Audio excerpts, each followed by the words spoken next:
awesome. So guys, this is Matt. Matt has been to all 3 MMSFEST. If you guys saw the picture of the flaming van,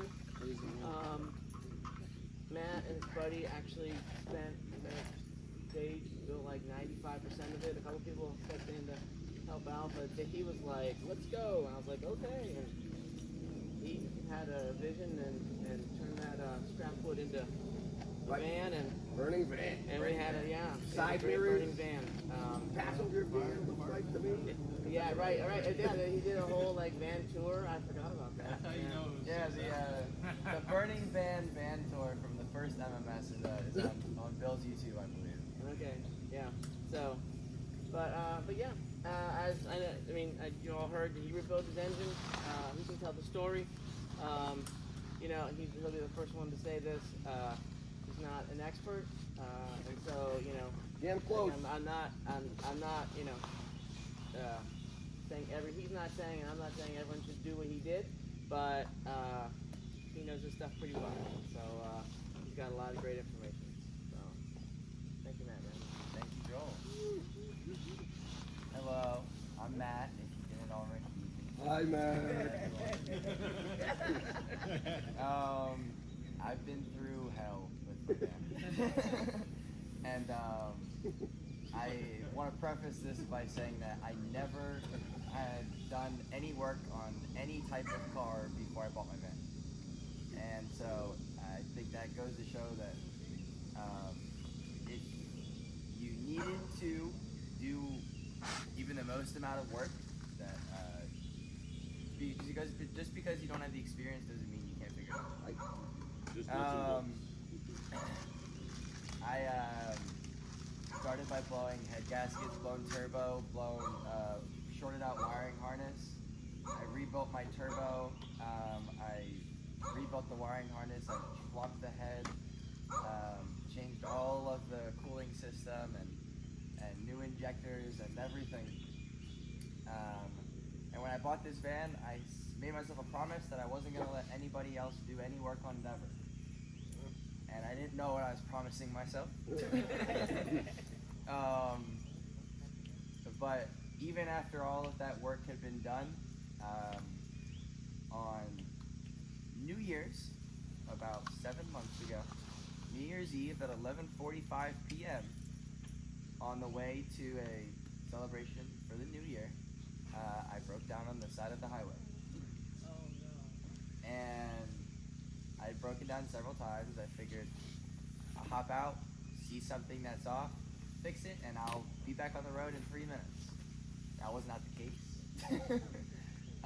The engine had blown and the bottom end was completely ruined. And the van would not start, and if I tried to crank it, she sounded like she was screaming. So I spent my New Year's crying on the side of the highway, and waiting for a tow truck to tow me back to my parents' house. I was in talks with Bill because this was right before Florida Van Man's event in Florida, and I was supposed to be heading down to Florida for a whole month. And I'm glad it didn't happen on the way to Florida, but it meant that I could no longer go to Florida. However, I assumed that I had just blown the head gasket at the time. And I thought, I can rush to fix the head gasket and replace that, and I can still make it to Florida in time for the festival. I started by draining the oil, and then saw that I was not going to be able to swap just the head gasket. The oil was filled with metal shavings, and it looked like my van had celebrated New Year's itself with a lot of glitter. So, my idea to get back on the road the quickest way possible was to swap the engine for a different one. Oh boy. And I am not a person with a lot of money, so I was not able to afford an $8,000 rebuilt engine, remanufactured or anything. And so I found one on Marketplace for $1,000 that was out of a van that had gotten in an accident. And the only damage to the engine itself was the alternator bracket that holds it onto the engine itself. they were broken, and nothing else was wrong, theoretically. So I bought that engine, I brought it back home, and I began to do my first ever engine swap. Once it had been swapped in, then I realized, oh right, I have to change the timing cover, which has the bracket for the alternator. Which meant that until I got that cover off in the front of the engine, that's behind your fan, behind your water pump and everything, I wasn't gonna ever be able to fire it up. And if you happen to walk by my van over there, you'll see a head laying on the ground.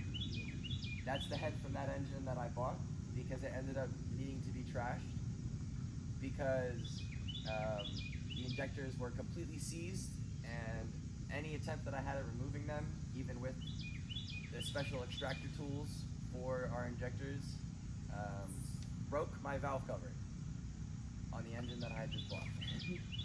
So I ended up breaking off the entire valve cover and removing the entire head with the injector still in it in order to get access to that cover and hopefully get it running.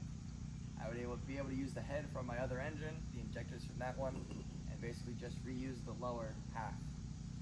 However, I was fighting this whole time because this was in January, and I was parked on the street.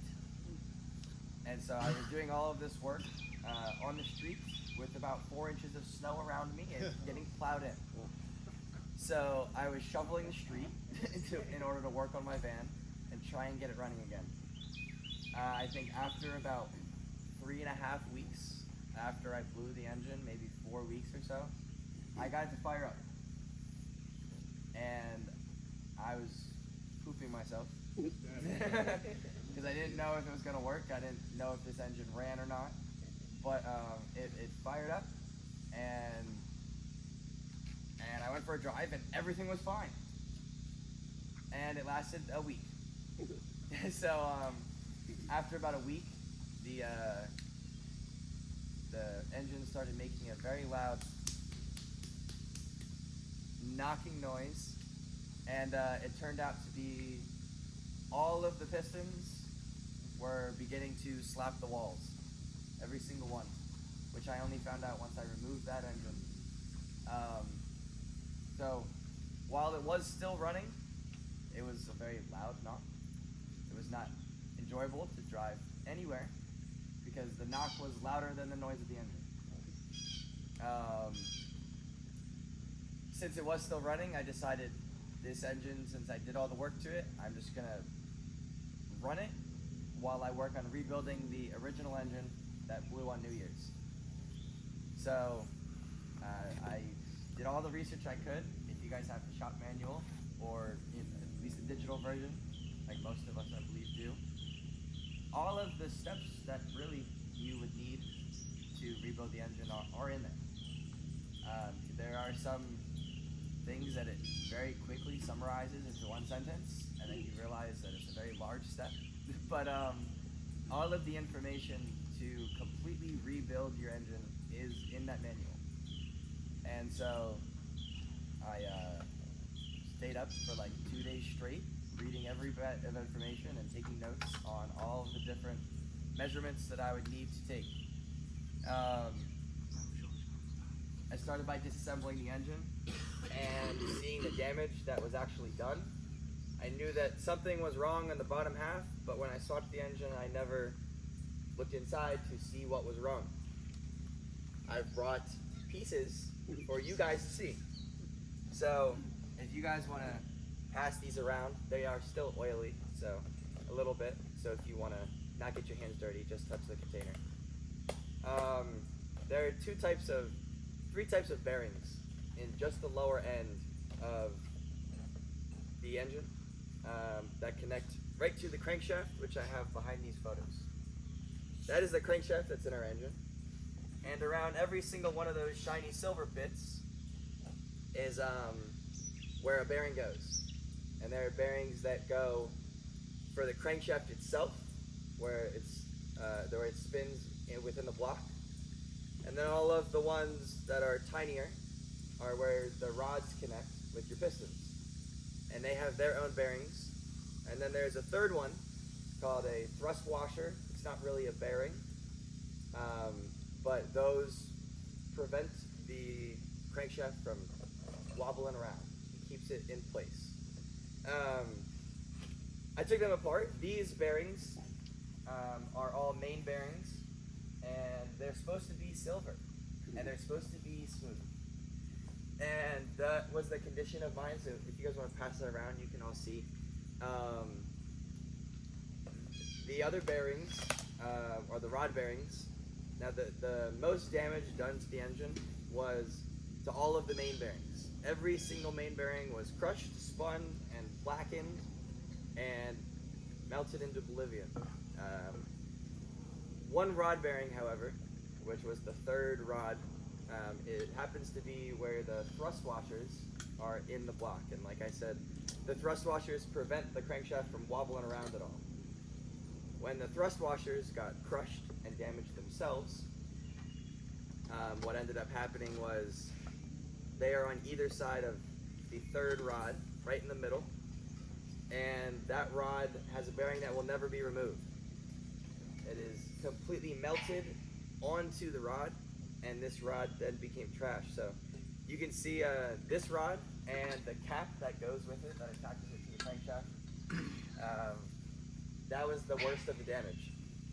So once I got it apart, I realized that I had to figure out if this block or engine was actually even usable if I put new parts in it.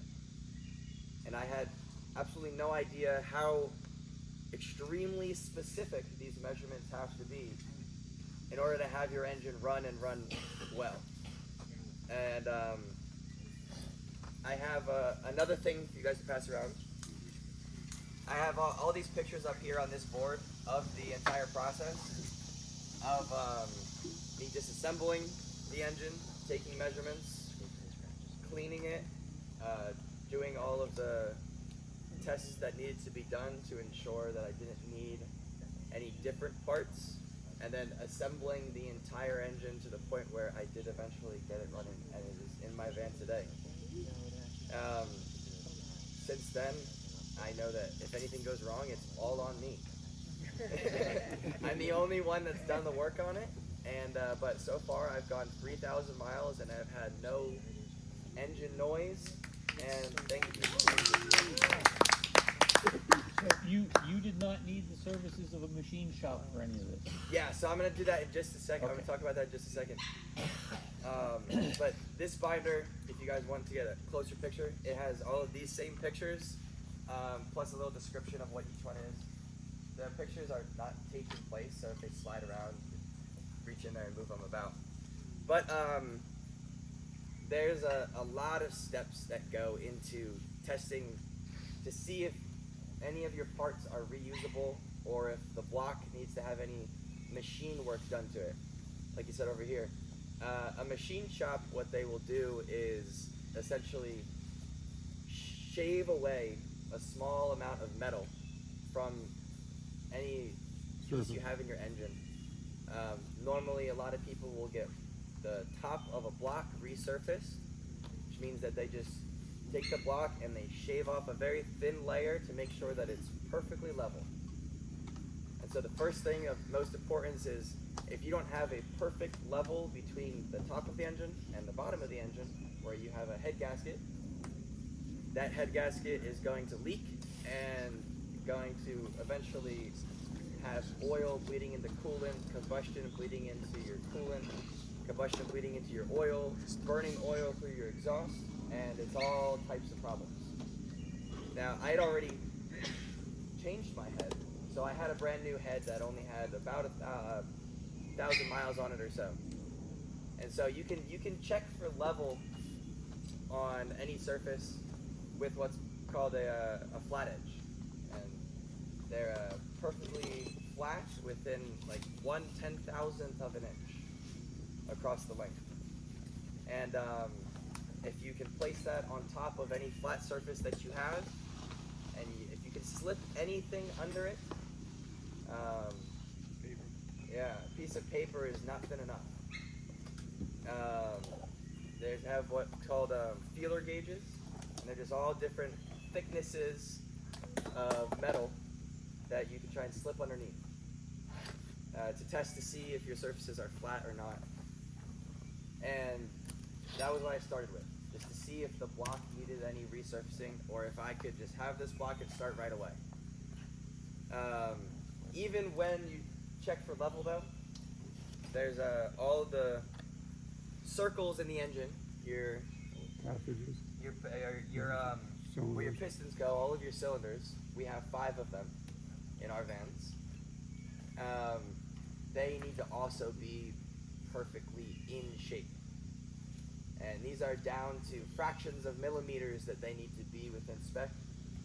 Lastly, what needs to be within fractions of millimeters of perfect amount of thickness is all of the shiny silver parts on the crankshaft Journals. that the bearings sit in. Because those bearings have to have such a perfect fit around these parts of the crankshaft that if they don't, what will end up happening is the same thing that happened to this engine. And so I would have been doing all of the work for nothing.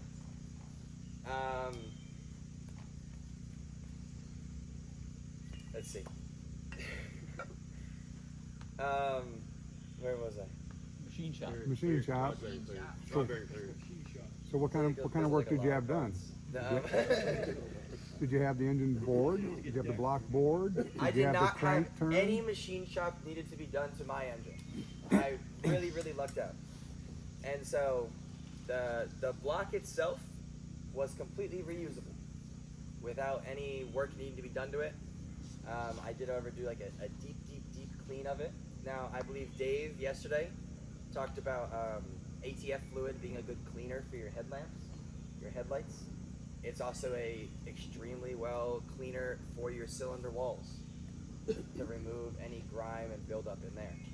So if you're ever cleaning any components in the inside of your engine and a cloth is not really getting it off and you want to make sure that it's clean it to be before you put it back in, a little bit of ATF on a paper towel and a rub will remove a lot of any debris or deposits that you might not even be able to see. Automatic transmission fluid? Yes, automatic transmission fluid, the exact same thing that we put into our transmission, you can use for cleaning. The other nice thing is it will not leave a harmful corrosive residue. Exactly, yes. So it will not leave any type of film on the metal that will end up damaging it as time goes on. Now you're probably asking, if the block was completely fine and reusable and you didn't need to send it to a machine shop, why did the engine even fail? And that was what I was wondering for a long time myself. Because I heard Bill say my van has 500,000 miles watching his videos, and I go, wow, that made me feel better about buying one with 380,000.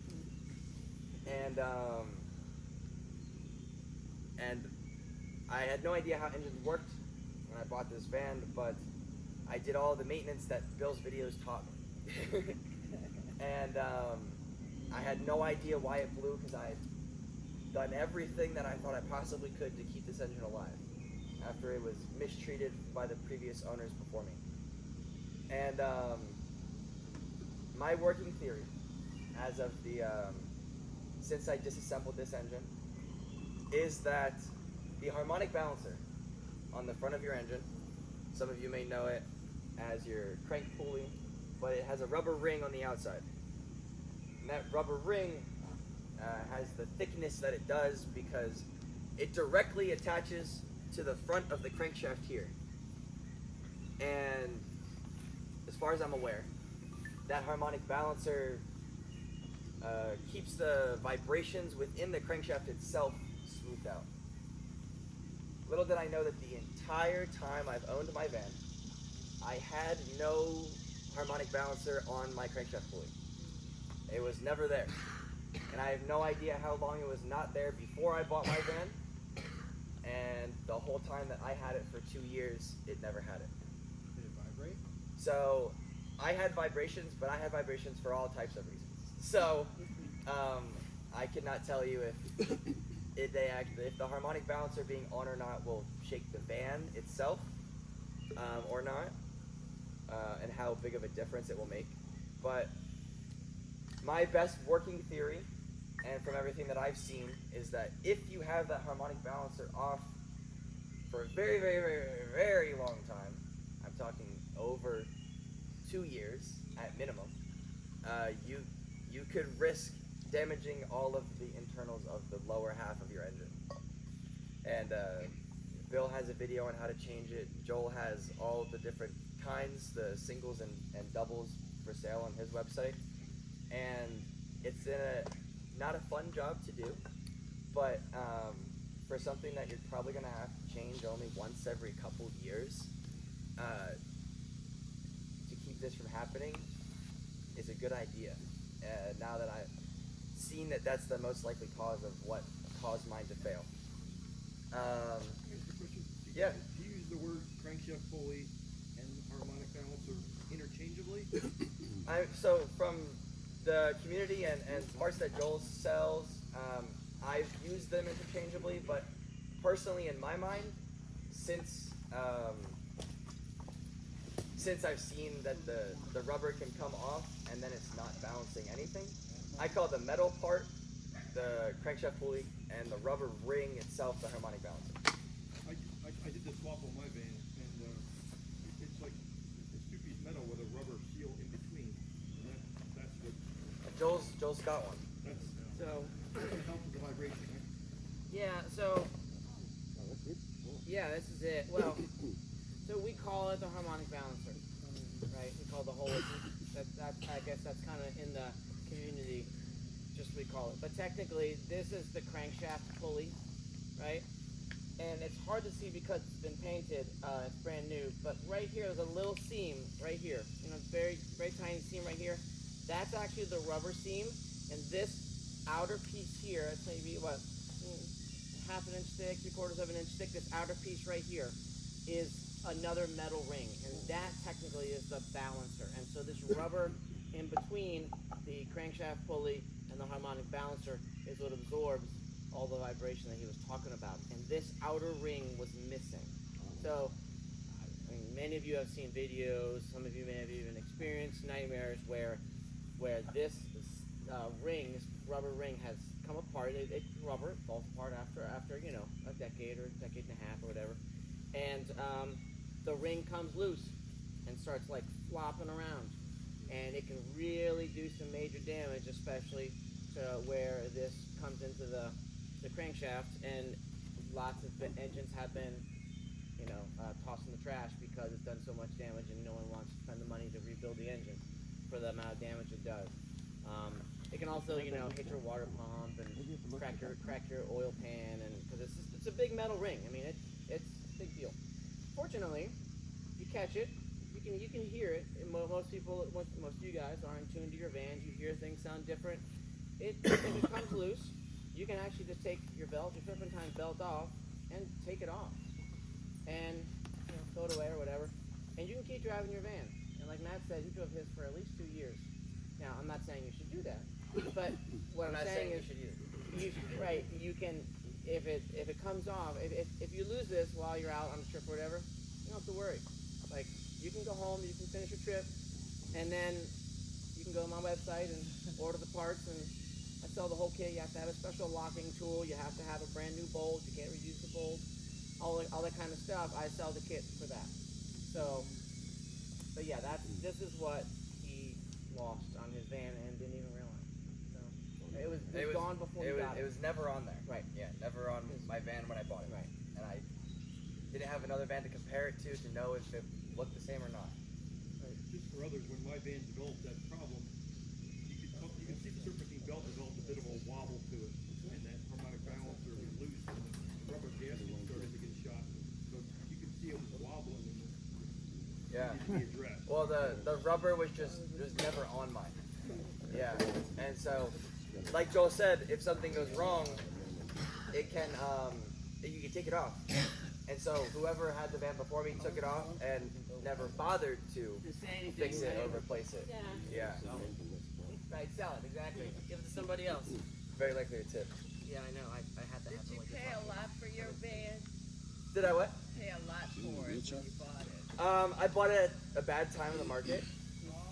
My van was a bucket of rust entirely. Oh no. It's okay, it's the bad crankshaft. Breaking you bought it, right? So I just Breaking you sent bought a it. note to my Okay, I know a advisory guy. committee, asking what they thought too. about the oil, the transmission can. Hi. Trying to help. I'm bearing the light. Smell of oil. you guys a $1 discount on this one. You touched it, it's extra now. If you sign it, I'll give you 3 more. So I think some of you guys are still passing around the binder. That has a little bit more of a visual to see. I don't have any pistons or anything with me, or a block itself. But You bought it at the bad time. I bought it at a bad time. Yes, sorry. I bought it at a bad time. It was made of rust. It was in limp mode. My doors didn't shut fully. My one door didn't open. It had no handle, and it was stuck locked. It would roll coal when I would go up a hill. And you were still so excited. And I I was remember. still so You excited. were like 'cause so I had my psyched. I I had my remember. van. I remember that. Young and naive. Yeah, I bought it, and that was when I made the promise of this is my van, and I'm gonna do everything. And was it the best purchase? Yeah.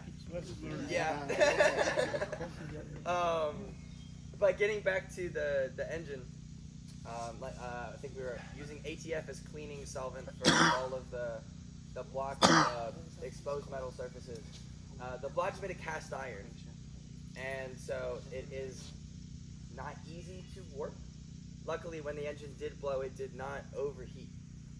So that's why I lucked out with not having to do any machine work. And the pistons, even though the main bearings went, the pistons and rod bearings, well, except for that one that was passed around, all of them were fine, and all of my cylinder walls were still perfectly round and perfectly the right size with 397,000 miles. So, This is the engine you bought? Or the this one that's is in the your van? original engine that came in the van. Didn't have When you ring bought me, ridge, no, anything. It didn't what? It didn't have any ring ridge in the cylinder walls. Nope. You can still see the cross hatching. Still see the cross hatching on the walls. And the pistons, once removed and given a wipe, they looked pretty much new. There was no scraping on the sides of the pistons. You know, not anything what you would expect for almost 400,000 miles. All the metal was all of the bearings that had been crushed. It did not cycle through enough to do any damage anywhere else. I thoroughly inspected the entire head. I really wanted to reuse it because I had only bought it a year ago, new from Jolt. And everything that I saw showed no signs of damage anywhere, except for the lower end.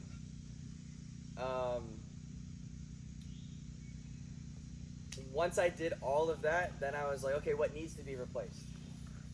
The pistons were still completely fine, like I said, but the pistons themselves have rings on them, and that's what seals the piston off from the rest of your engine and prevents your combustion from getting into the oil.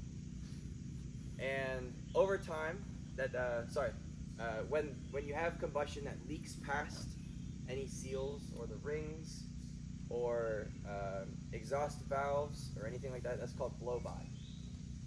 And if you might have heard Bill talk about it in some of his videos, having excess blow-by. And the way you can test that is the cap dance test, if anyone knows what that is. If your engine is running and you have your oil cap off but just sitting in place and it's bouncing all around, you probably have some blow-by. You don't know where from, but it could indicate wear on your engine of some kind. With every single piece, including the rings on the pistons, which do that sealing, there are multiple tests to see if the rings are in spec or not. And the very first test I did on the rings failed. So I knew the rings need to be replaced, at least on the pistons. And then when I put on the new ones, I was going to retest to make sure that it was the rings bad and not the pistons themselves. And luckily that was the case. I was going to replace all of the main bearings, which go on the crankshaft. I was going to replace the thrust washers, and I was going to replace the rod bearings at the bare minimum. I had also ordered a harmonic balancer that had a rubber ring on it. I already had new injectors. I had the new head. Yeah. The crank was perfectly fine. No, this is the crank that was in there. Sorry, that was the big thing I missed. This crank, I could have had sent to a machine shop. And machined them Yes. and used different bearings. They could. What I could have done, which what a lot of people will do is, if the crankshaft itself is damaged, which is Don't right touch it, here, it'll so fall if over. you guys want to come up and see that, you can. What you can do is send that to a machine shop, and instead of leveling, what they'll do is they'll spin it, and they'll just grind down back to smooth, but it has to be, again, to a perfect width, and then since it is a different size now, because they grind it down some of the metal, you have to use different size bearings. And as far as I'm aware, any oversized pistons or bearings that you buy are not original Mercedes. Mercedes doesn't make the oversized pistons, of course, and as far as I'm aware, they don't do oversized bearings. They're undersized, but yeah. They're Sorry, called undersized. They're called undersized. Yeah, called oversized, but they're thicker bearings for a thinner Journal. thinner circle on the crankshaft. And I don't I know. don't think the ones that are you can find oversized bearings for sale online. However, they're not from Mercedes, and since I was at the core of the engine, I wanted to make sure that everything was perfect and original Mercedes quality. So I did something that maybe some people would say is the best idea, but I got a used crankshaft out of a van that had only 100,000 miles on it. And I once again took all of my measurements, I wrote them on my hand. So you disassembled the third engine. Someone else had disassembled an engine and had a whole array of parts. And this guy, I've seen other people post on Facebook about meeting up with him.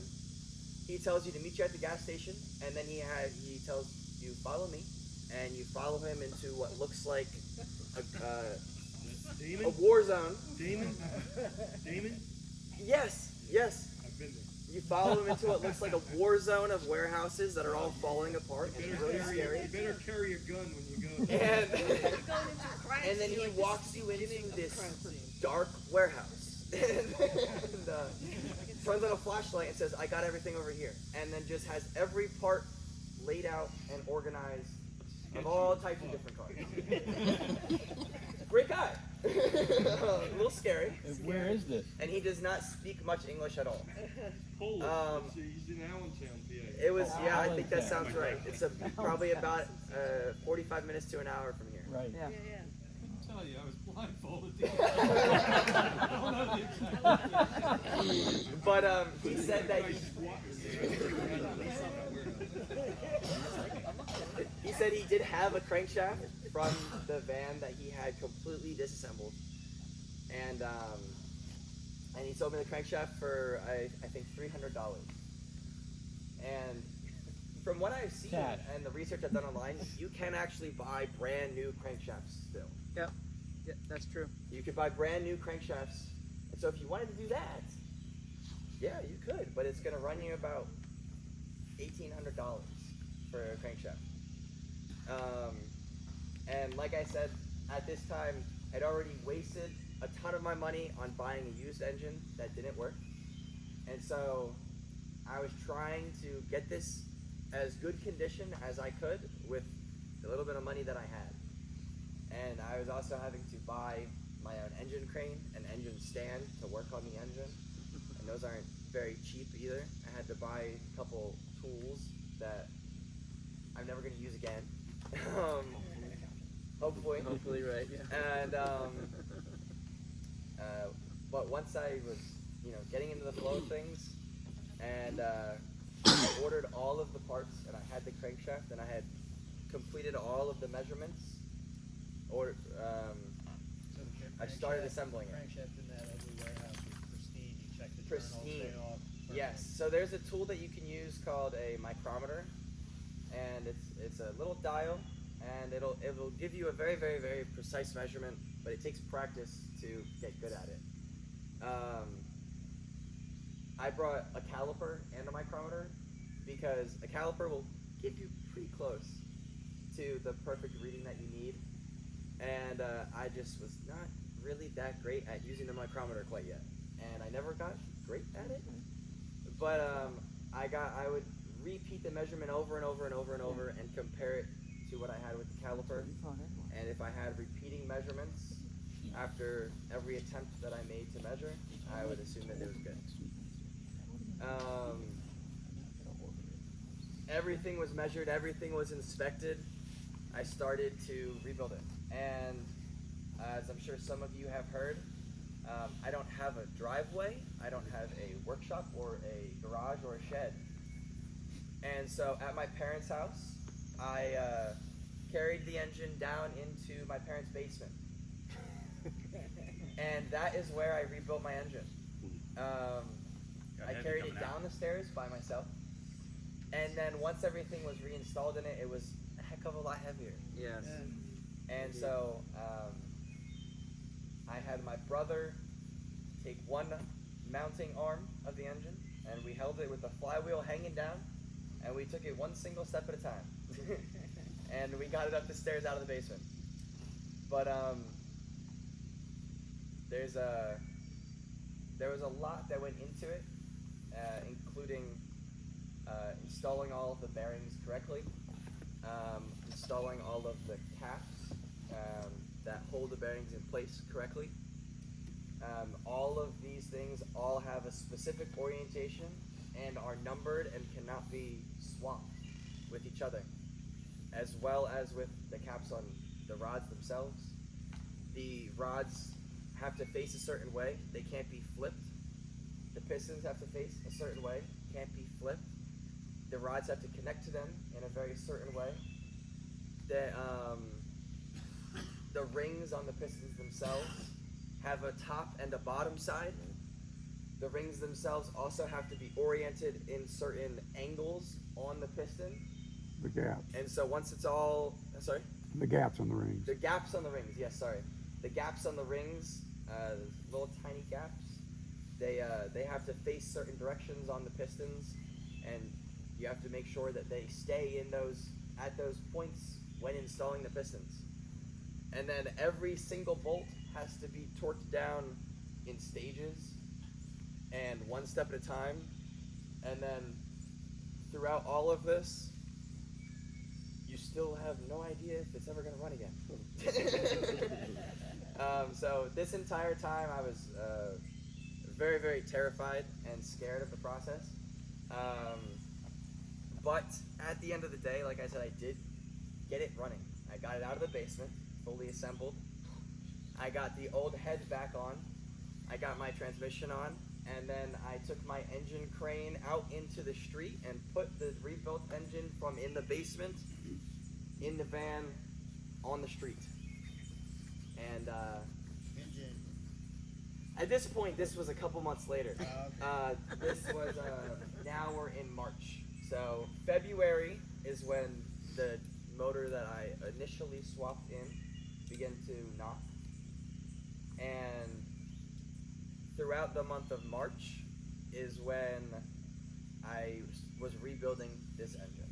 So, a question, just a practical matter. Mhm. And doing this in the street under the circumstance you did it is remarkable.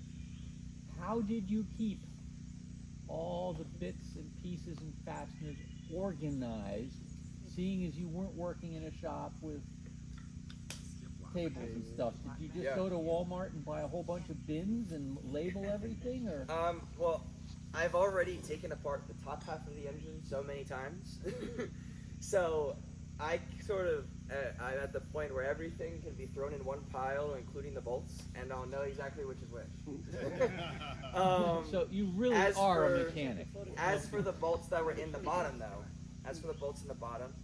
that I had never touched, including the oil pan bolts, which there's way too many of. Yeah. And they're all different lengths and everything.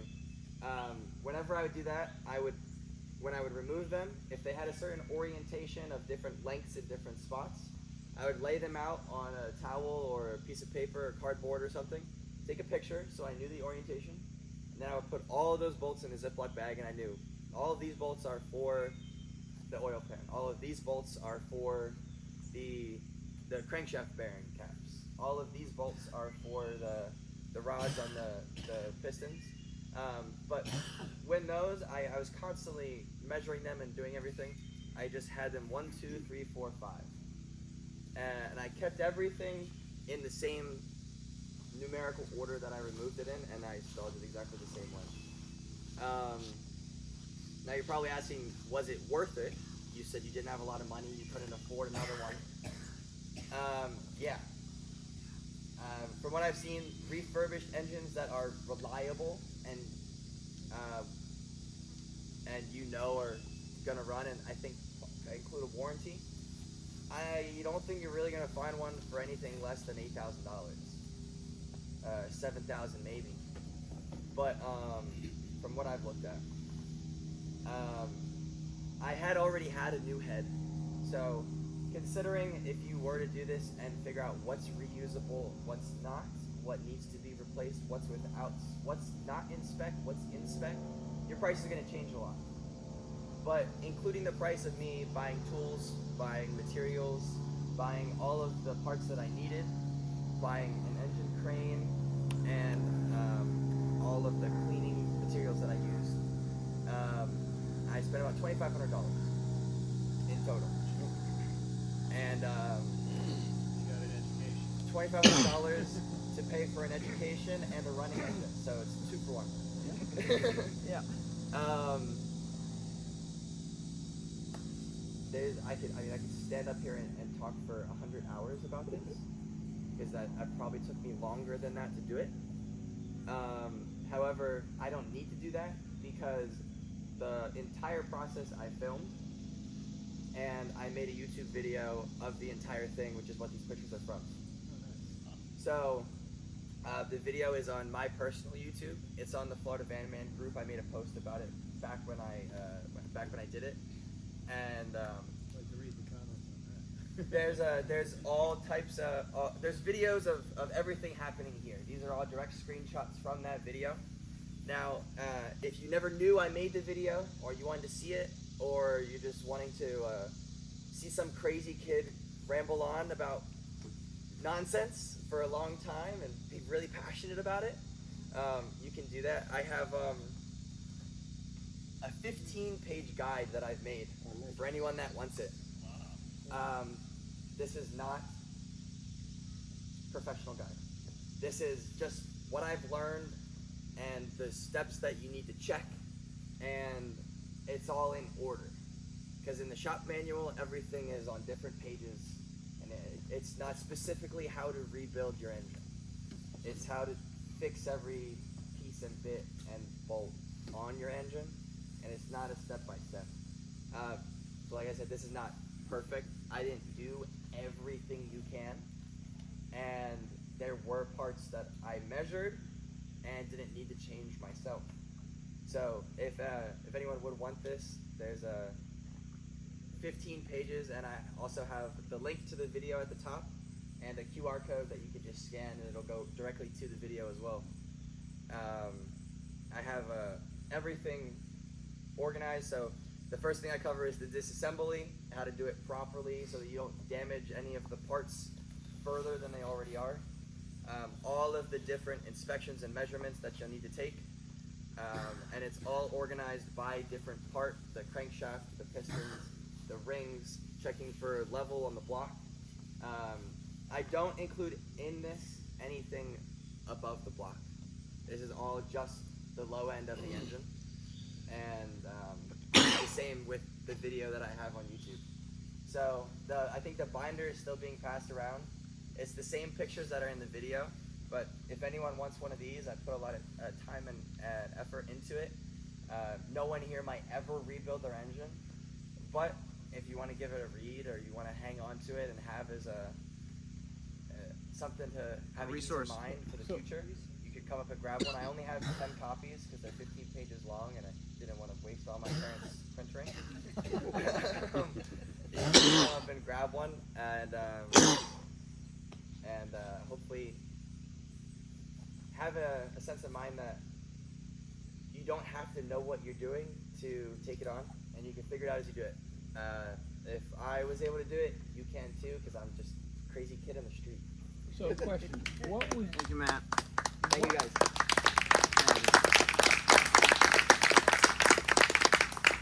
what was your single biggest challenge, and how did you get by it? With the whole process? Yeah, when you got to something and said, "Oh my God, I don't know what to do." This. To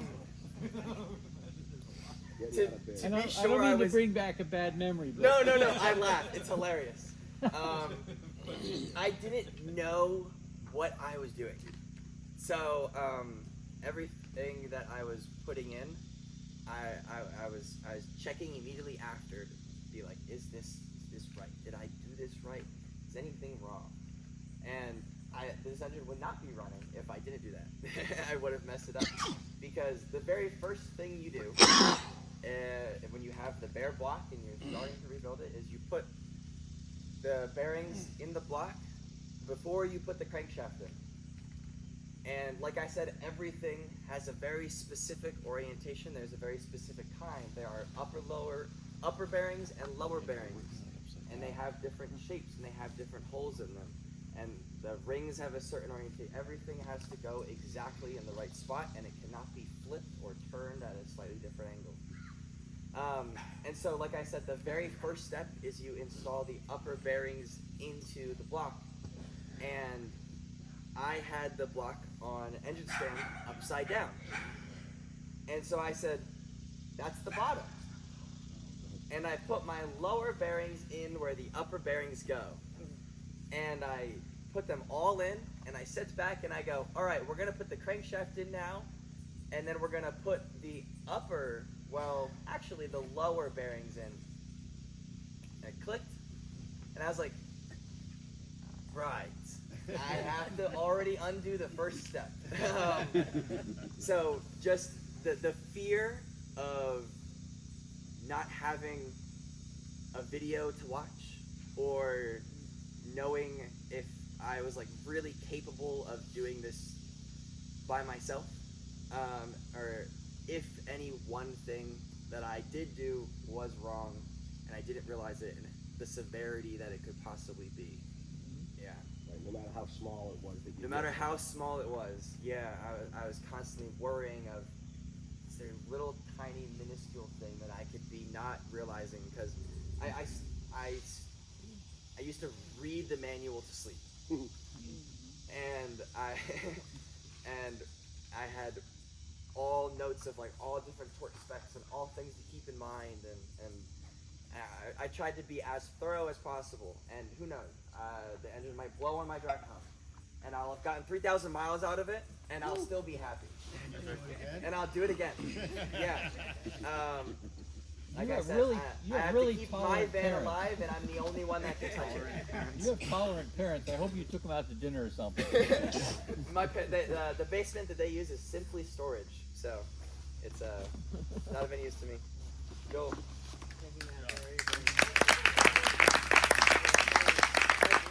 We've all been there, right? Where you're like, oh no, something's wrong, and I have a decision to make. Do I go with the used part? Do I go with, I think I can fix it on the side of the road? You know what I mean? Like I had to make all those decisions, and he decided to reuse some parts, replace some parts, and obviously some parts they had to replace. And yeah. So yeah, well, we're all gonna be watching, right? We're all I'm curious how many he's gonna rebuild in his parents' basement. Yeah. Yeah, that would be interesting. You have to find him a shop. You know, Go home, he'll be sitting there in the stores. I'll be happy not doing it again. Yeah. But you know, I Now that you've done it. I do have the engine that I removed that was knocking is sitting in my parents' basement. It'll be there for a while. Still? It's storage. It's possible backup Are you gonna if rebuild that one? if I want to rebuild it You gonna rebuild it? eventually, and then and then I feel like I'll really have made it. I'll have a spare engine for my van. So then I'll be closer to your guys' level. But I would have never been able to even get to that point without Bill and Joel here. I mean, Yeah. they taught me pretty much everything I know. So You did the work, so can't overlook that. So, if you guys have any more questions for him, ask him. But it's 9:30. We got to be out of here by 12. Like I said, if we could have all the vans just down by the sign, like right down there at 11:30, we can take a big group picture with the vans.